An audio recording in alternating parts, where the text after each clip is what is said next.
wabarakatuh. Alhamdulillahirrahmanirrahim. Wassalatu wassalamu ala asrafil anbiya'i wal mursalin wa ala alihi washabihi ajmain. Amma ba'd. Pertama-tama, marilah kita panjatkan puji syukur kehadirat Allah Subhanahu wa taala yang telah memberikan kita beribu-ribu kenikmatan, nikmat sehat walafiat, sehingga pada hari ini kita dapat berkumpul tanpa satu halangan apapun dan tanpa kurang satupun. Sebelum memulai pidato ini, marilah kita haturkan syukur kita kehadirat Allah Subhanahu wa taala yang tiada henti mencurahkan rezekinya kepada kita semua yang ada di sini. Salawat serta salam semoga terus tercurahkan kepada junjungan kita Nabi Muhammad SAW. Hadirin yang berbahagia, di sini saya ingin memberikan pidato mengenai salah satu tokoh Aisyah, yaitu Profesor Siti Baroroh Barit Isom, yang merupakan profesor pertama di Indonesia. Profesor Siti Baroroh Barit Isom merupakan profesor pertama yang ada di Indonesia yang pada saat tahun 1950 sampai 1960-an belum satupun perempuan yang menjadi profesor di Indonesia. Siti Baroroh menjadi guru besar UGM pada 27 Oktober 1964. Setelah menjadi profesor, Siti yang merupakan pakar bahasa juga pernah menjabat sebagai dekan Fakultas Sastra UGM selama 2 periode, yaitu antara 1965 sampai 1968 dan 1968 sampai 1971, dan ketua jurusan Asia Barat Fakultas Sastra UGM periode 1963 sampai 1975. Selain itu, ia juga aktif mengelola majalah Suara Aisyah. Beliau juga menjadi perempuan pertama sebagai anggota pimpinan Pusat Muhammadiyah atau PP Muhammadiyah pada masa kepemimpinan Kiai Haji Yunus Anis tahun 1956 sampai 1962. Beliau memegang teguh prinsipnya, yaitu hidup saya adalah menuntut ilmu.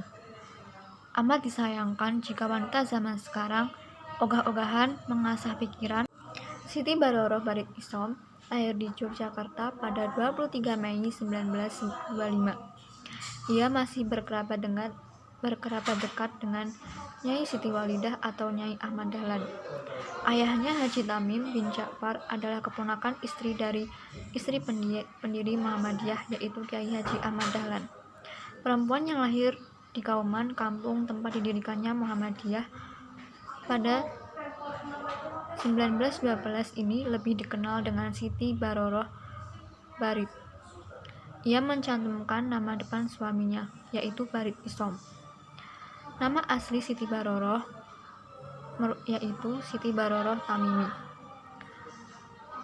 Siti Baroroh menikah dengan Dr. Barit Isom. Dr. Barit Isom merupakan dokter spesialis bedah yang menjabat sebagai Direktur Rumah Sakit PKU Muhammadiyah Yogyakarta. Siti Baroroh menikah dengan Dr. Barit Isom. Pada yang masa itu, pernikahan antar keluarga biasa terjadi di Kauman, Yogyakarta. Begitupun yang terjadi dengan Siti Baroroh. Dia dinikahi Dr. Barit, Anna Isom, dan Siti Bushro. Siti Bushro merupakan putri Kiai Haji Ahmad Dahlan dan Nyai Walidah.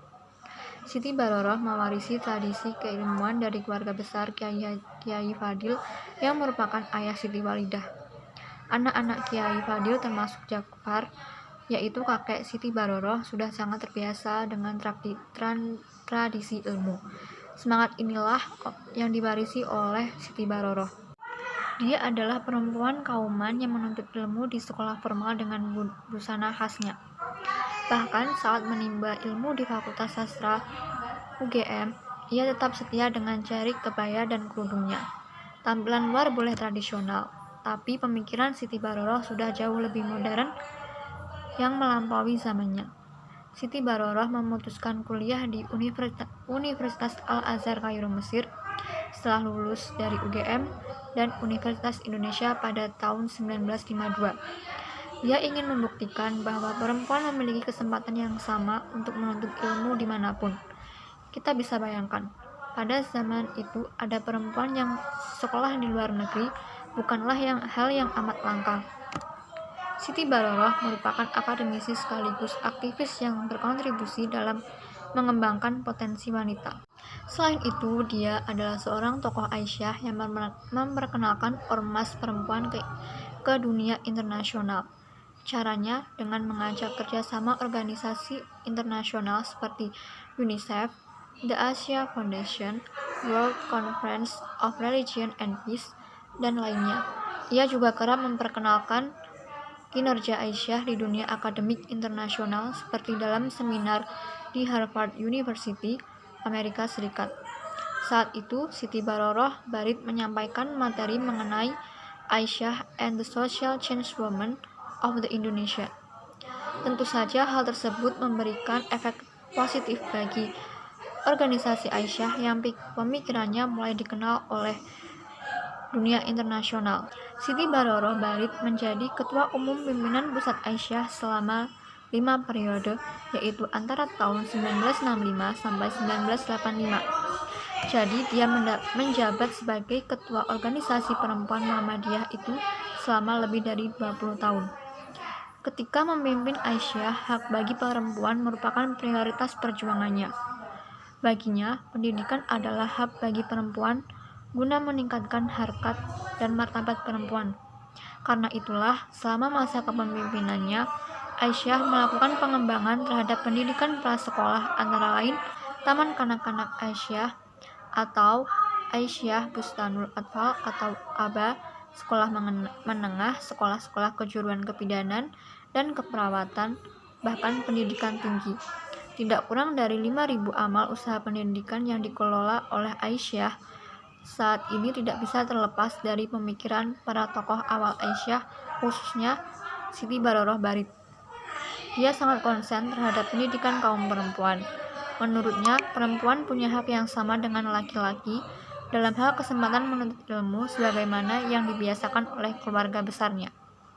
Hadirin yang berbahagia, tidaklah sia-sia Siti Baroroh menjadi pionir Aisyah yang merupakan organisasi wanita di bawah bendera Muhammadiyah. Beliau juga merupakan profesor pertama di Indonesia yang memiliki prinsip hidup saya adalah menuntut ilmu. Demikianlah pidato singkat ini. Semoga kita termasuk orang-orang yang digolongkan ke dalam golongan hamba yang pandai bersyukur dan menjadi manusia yang mutakin di sisi Allah SWT. Cukup sekian yang dapat saya sampaikan. Terima kasih banyak atas perhatiannya. Wabillahi taufiq wal hidayah. Wassalamualaikum warahmatullahi wabarakatuh.